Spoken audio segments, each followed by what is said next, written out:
Hello, TZM radio listeners. That was a band called Mahogany. I like this band not only for their melodious tunes, but also for their declared value orientation.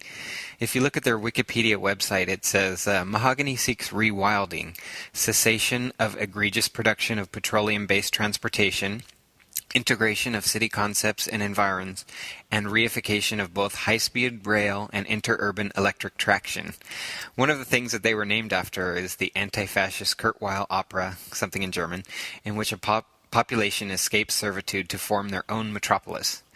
I know there has been a trend with prior music, or prior trend with hosts using more abrasive music, but I like ambient music, so I went with that genre instead, and with what their values are, I thought it was appropriate with the Zeitgeist Movement. Well, my name is Ryan, and I help coordinate the Orange County chapter in California. This is my first podcast of any sort, so please excuse my lack of skill in producing one. Today I wanted to discuss two main topics. The first is a phenomenal book that I discovered while I was passing some time in the Mumbai airport waiting for my flight. It's an extraordinary piece of literature, and it's both beautiful in its prose, but it's completely heart-wrenching in its content. And the second topic I wanted to discuss is some data that I got from both Jason in Los Angeles and myself regarding both the Orange County and Los Angeles chapters. And this data relates to how people got involved in the Zeitgeist Movement, and I think that can be instructive for how we approach our activism efforts. But before I jump to those two topics, I wanted to discuss Bakari's last podcast on October 3rd. He mentioned a couple of things that I thought were interesting. The first one was when he was talking about the book club, he talked about having some books that were challenging to some of the concepts that we discuss. And I thought that was a great idea to have a sort of devil's advocate, maybe a devil's advocate half hour or something like that. And it's a good way to kind of scrutinize some of the concepts that we talk about daily. Normally when we engage with people, we hear some of the same responses over and over, like, it's just human nature, or, you'll just never get people to do that, or that's communism. And so we're pretty well versed in responding to those things, but it might be good to have some members have a look at their own concepts and see if they can play devil's advocate with themselves and see what we come up with, and maybe put it through another test of scrutiny. And the other thing that he discussed, he was asking Roxanne and Jacques about, basically, can one person overcome the external forces by internal education or some kind of self-help? I mean, we often talk about how we have to live a dual life just because, on the one hand, we're advocating for radical change in our entire socioeconomic system, but on the other, we have to go to work and please our bosses, our modern-day masters, and, make sure we just help maintain the status quo. I mean, not that we want to do that, but we want to be able to keep our jobs so that we can have money to live. So when he posed this question, Roxanne answered that if the economic structure remains the same, then this self-help or inner education, it won't resolve the larger global issues. But at the same time, she mentioned earlier that if people with today's values enter a resource-based economy, it will not function properly. So what does that mean practically? People have to change inside first, and then society will change? Or does society have to change first, and then people will follow?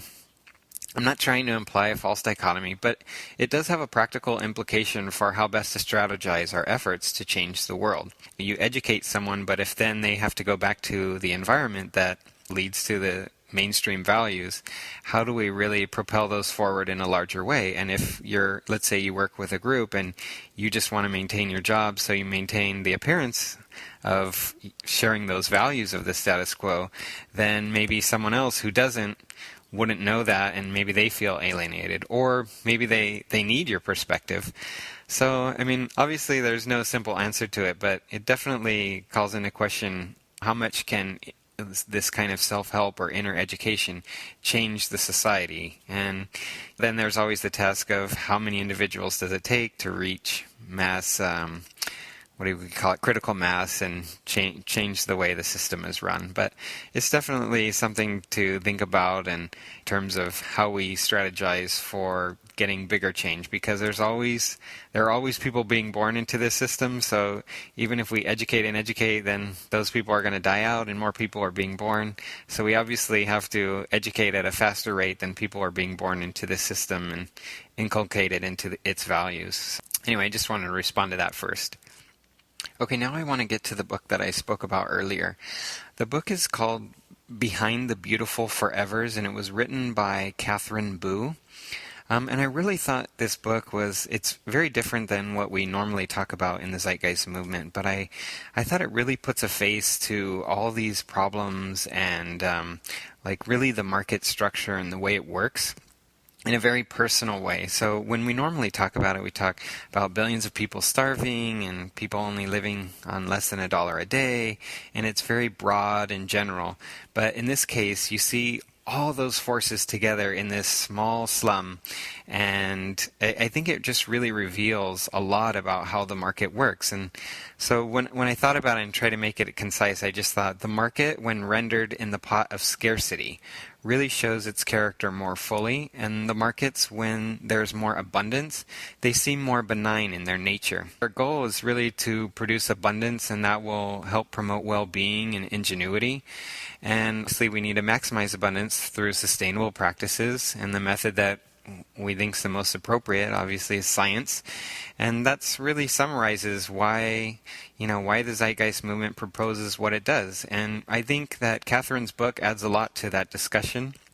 And she spent 4 years studying the lives of these slum dwellers and going through government records and taking thousands of interviews and just living among them. Well, she didn't live fully among them, but she lived with them part-time, and then she would go back to her flat or whatever to, write down her thoughts and to do her research. But it's really a labor of love, and I think it deserves actually a lot of attention.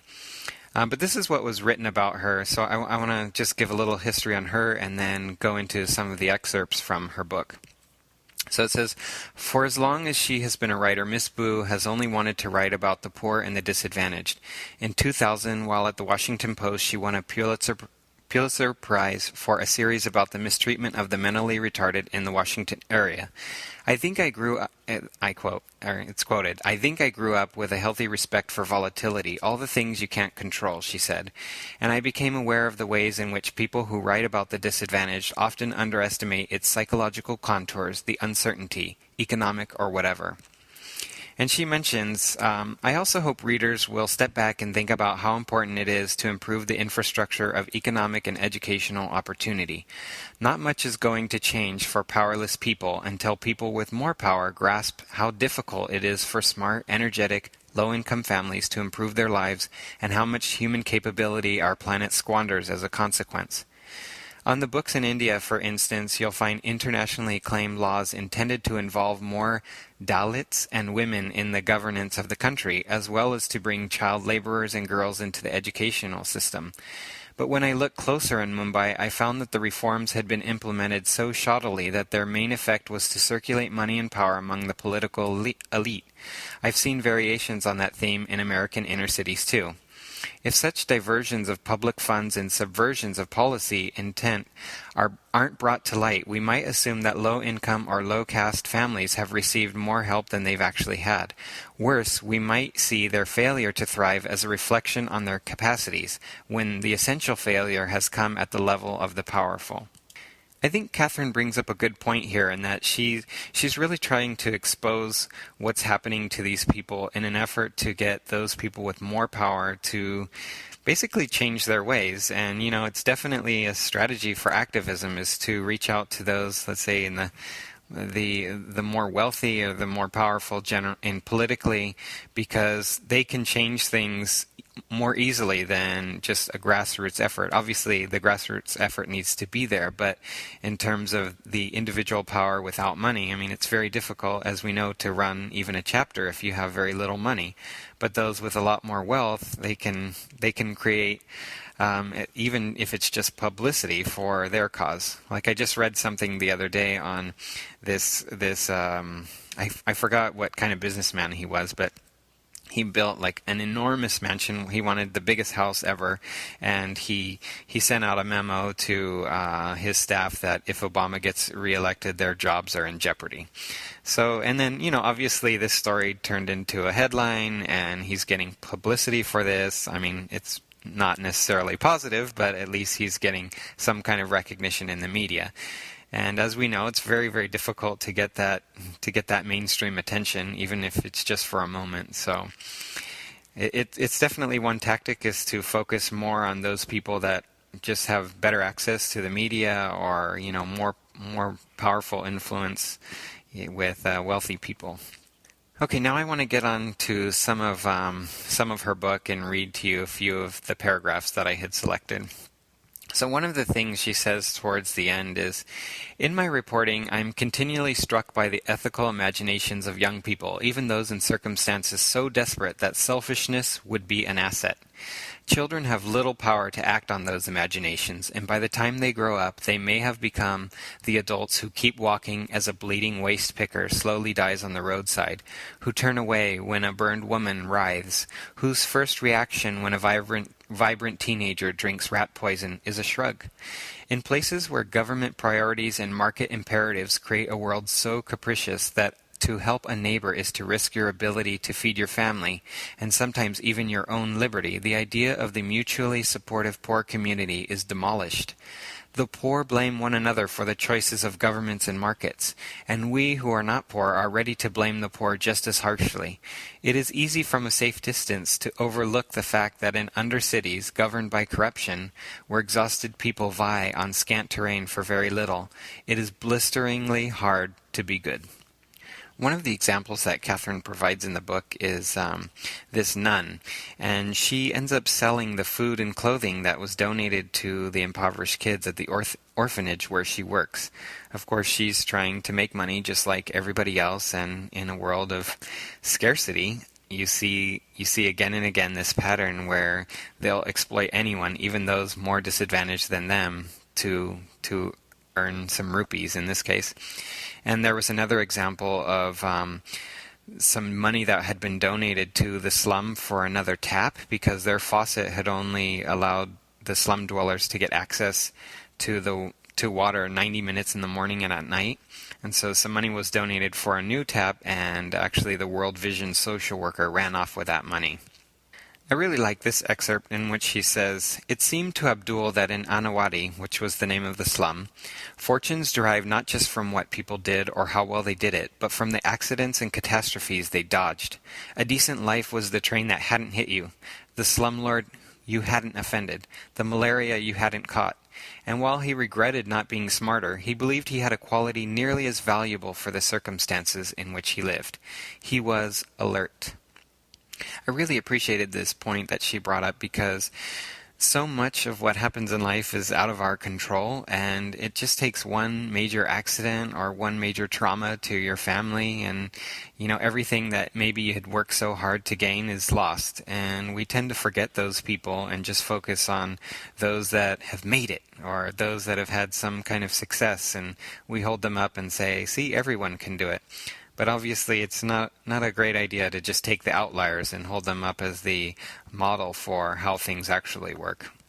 In another excerpt, she talks about the celebration of Gandhi holiday.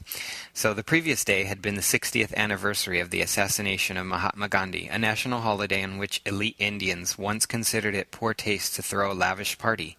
But Rahul had worked a manic event at the Intercontinental. He said, "If the manager sees you looking at the guests, he'll fire you. Take your whole pay. They told us that 20 times before the party started, like we were weak in the head. You have to focus on the tables and the rug. Then, when you see a dirty plate or a napkin, you have to snatch it and take it to the trash bin in the back. Seriously, you can't look, not even at the rich people's toilets. Security will chuck you out."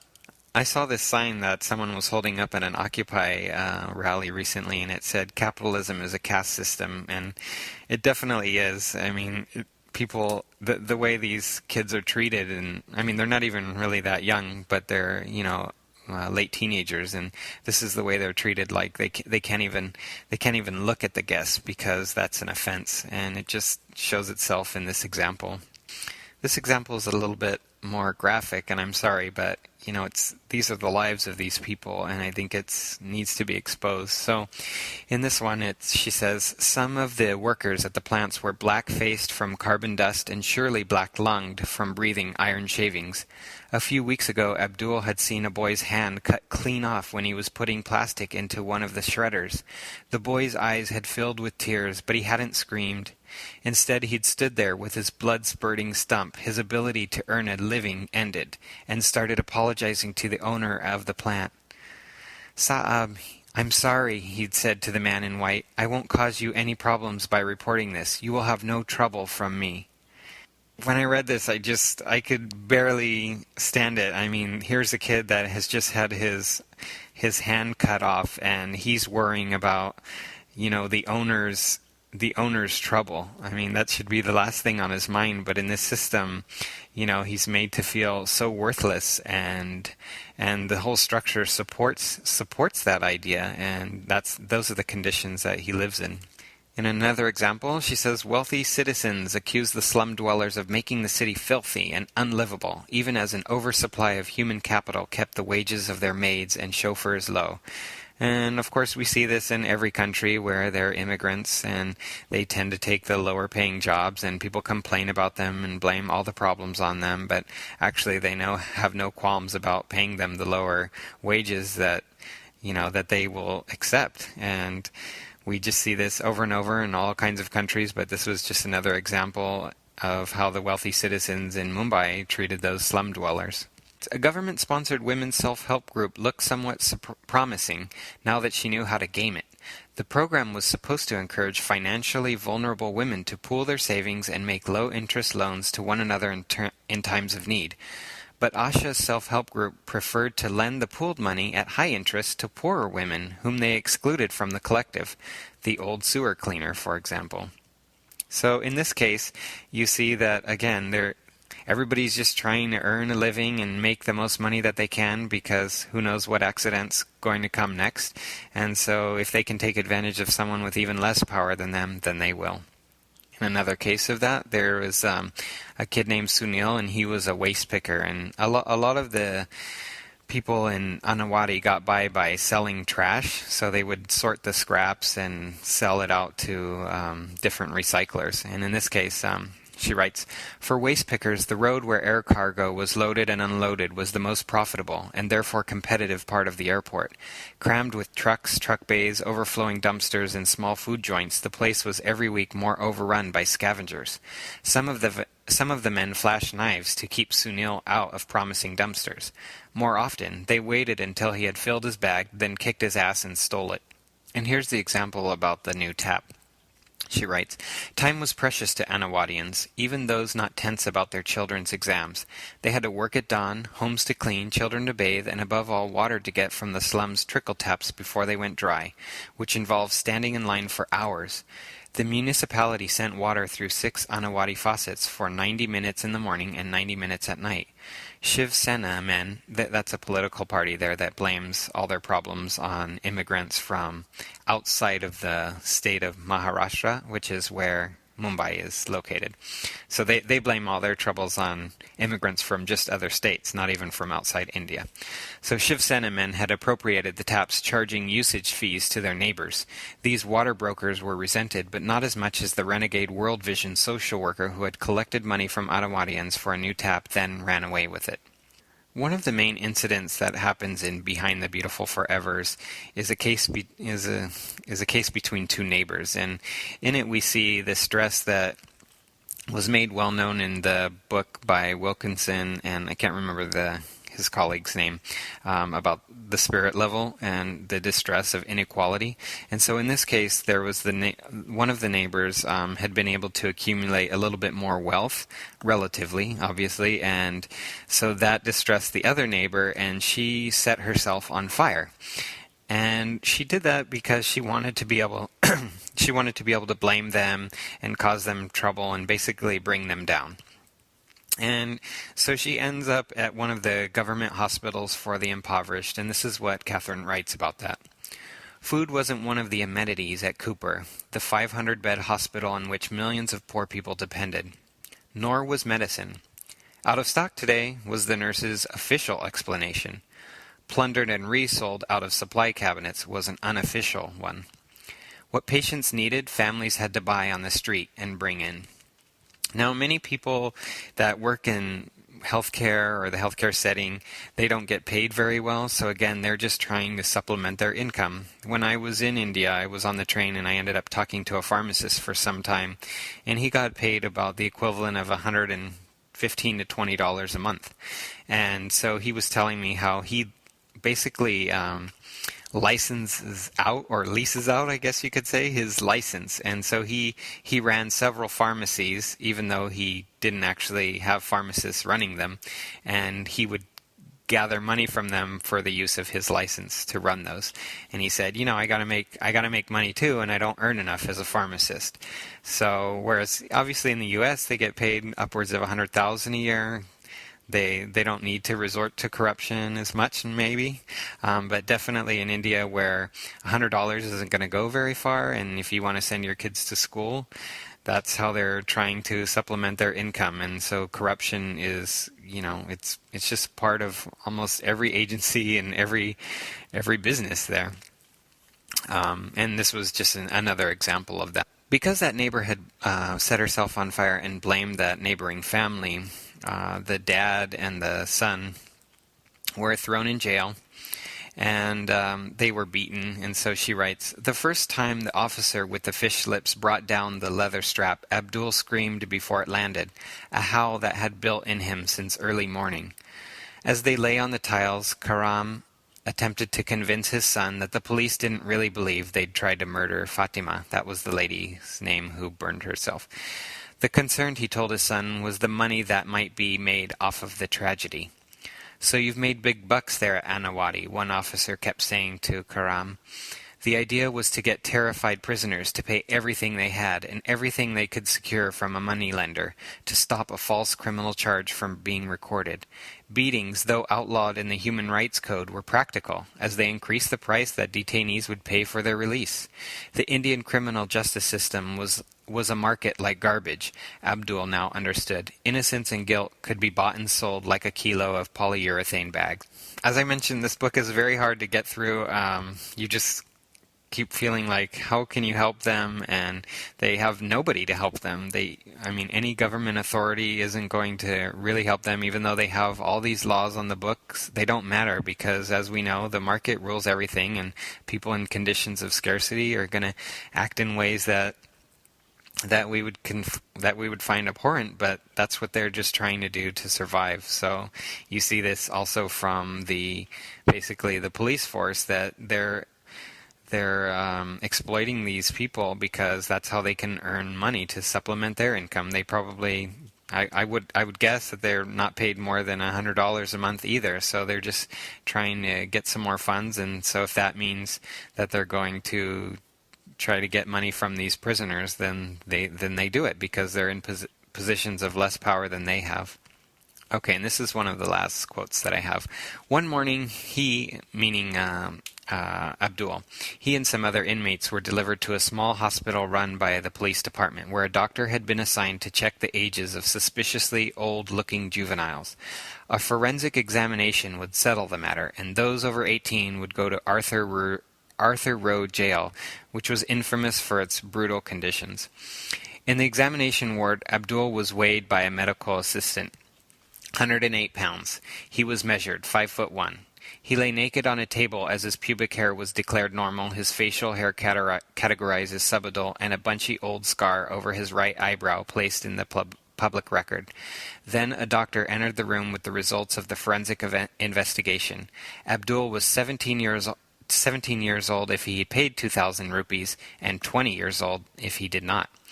Abdul sat up, angry. He didn't have 2,000 rupees, and what was it with this rich doctor asking a boy in detention for cash? The doctor held up his hands, rueful. "Yes, it's rubbish asking poor boys like you, but the government doesn't pay us enough money to raise our children. We're forced to take bribes, to be kamina." I don't know what that word means. He smiled at Abdul. "Nowadays, we'd do almost anything for money." I'd really like to hand this book to every libertarian and just tell them, yeah, this is the kind of system that your ideology would result in, where basically no one wants to cooperate, everybody's trying to exploit each other, and the quality of life goes down for everyone. It's just terrible that, these people are surviving these conditions. Many of them, they don't survive, or like I said, they may have one accident that kills them, or maybe they commit suicide. But the fact that so many do survive and they still keep trying is really it's really amazing. But it also tells me another thing, that in the Zeitgeist Movement we often talk about a collapse, and when the biosocial pressures get a lot worse, people will change their minds. But in this case, you see the biosocial pressures on these people is so severe that they don't even have the time to think about the system and why it's not working and to revolt. They end up turning on each other, and their quality of life goes down even further. So sometimes I worry, about just relying on biosocial pressures and hoping that then people will wake up, because it may work for some, but in other cases, again, humans are very susceptible to kind of the cultural mindset, and if the cultural mindset says there's no alternative to the system, then people feel that they won't do anything to change it. So I just think that's important to keep in mind. And like I said, I think this was a really great book. It's really hard to read just because of reading about these people's lives and what they endure or don't endure in some cases. And just seeing how virtually every decision that they have to make, when you feel like, oh, it's so uncaring, but every decision that they're making is because they can't afford it. They basically just can't afford what it costs to handle the problem. And in one case, a father kills his kid because the kid needed so much medical treatment. It was like a big drain on the family's finances. So he resorted to murdering his own child. And it's just, like I said, it's a heart-wrenching book, but very beautifully written. And I think, I really wish this book got a lot more attention. Maybe it did in some circles, but definitely not enough to wake people up and make people investigate what's wrong with our system. After I read Catherine's book, I couldn't really find any contact information for her other than Facebook, but I did write her a letter and asked her to check out some of the information on the Zeitgeist Movement website, thinking that she might have a world perspective that relates to what's advocated therein, and I hope she gets that email. I try to reach out to people that I think may be interested, even if I don't know them. I know the chance is much, much less, but she definitely has some recognition, and she certainly has that sympathy. So I hope that she can get to that email and maybe check out some of the things that are advocated in the Zeitgeist Movement. All right, the last topic that I wanted to discuss was how people got involved in the Zeitgeist Movement. So we don't have so much data on that, but I started with the chapter that I help coordinate, and it's only allowed to have 100 members because group sites started charging shortly after we moved from Meetup over. So Meetup started charging, we moved to group site, and that used to be a free platform, and then after a few months they started charging. So I was capped at 100 people for the website that I facilitate, basically. And so I took that data and I tried to take what people had written in terms of how they got involved in the Zeitgeist Movement and classified it into a few categories. So one of the largest was unknown, just because they would say either from the movies or they just didn't answer it. So without knowing that source, I'm just going to push that one aside and look at the two main referral sources for the Orange County site were friends, family, and colleagues, and the other one is online research. And this same trend was mirrored in the Los Angeles data set, which had over 500 people. Again, unknown was the largest category, so if I could know what all of those people had said, then maybe that would change the graph. But I'd guess that the trend would hold stable, especially because, I had analyzed it from Orange County and from Los Angeles. So overall, the data set would be about 600 people, and the main category was friend, family, and colleague. So even if that's the only thing that you can do is to reach out to your families and all your friends, and if you can at work, your colleagues. That is the best driver of getting people interested in what's happening in the Zeitgeist movement and learning about some of the concepts that are presented and getting them to see the root problems that we experience in society as being based on our economic structure. The second thing that referred people to Zeitgeist movement was online research. So some people had said they were just looking around the web and they were looking at, why are all these problems happening? And from there they had found a link that took them to the Zeitgeist movement, and that seemed to be an answer that sat well with them, and then they started getting interested and reading more, and then they became an active member.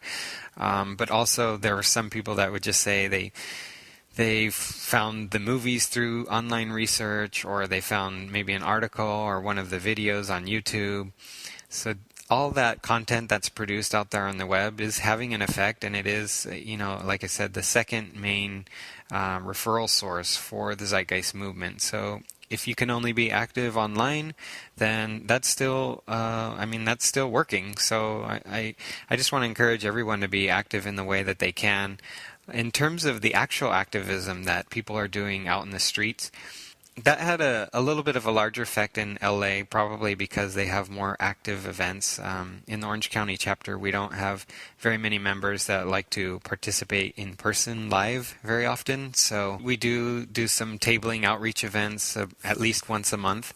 But in terms of LA, I know they have a lot more activist events, and that produced, just about under 20 people that had basically became members of the Zeitgeist movement because of outreach from there. But if you compare that to something like Family, Friends, and Colleagues, which was just under probably about, I think it's 116 out of 500, you can definitely see that that's a much bigger source of referrals for us. So I just, again, encourage everybody to talk to their family, friends, and colleagues, and point out whenever they bring up some problem that's happening in the world or even close to them, you can say, yep, that's part of our system, and just try to point that out over and over until they start seeing the logic of that, and then maybe get more interested. And you can say, look, there's a lot of material available for you to look at, and then you can refer them to the website. Again, the goal isn't really just to have more members, but it's helpful in terms of understanding how many people actually support this overall conceptual framework and support a new design. So I think it was just useful to find out how people were getting to the Zeitgeist movement, and maybe using that to direct some of your activist activities. So even if, like I said, you're active online or just with family and friends, that's great, because those are the two main sources that we get of members coming to the Zeitgeist movement. Well, that concludes the couple of topics that I wanted to present today. Normally I like to stick to my blog so that I can edit and be more concise. I apologize if I had some technical issues, but thanks for letting me be your host today, and I hope everything's going well for you. Take care. Bye-bye.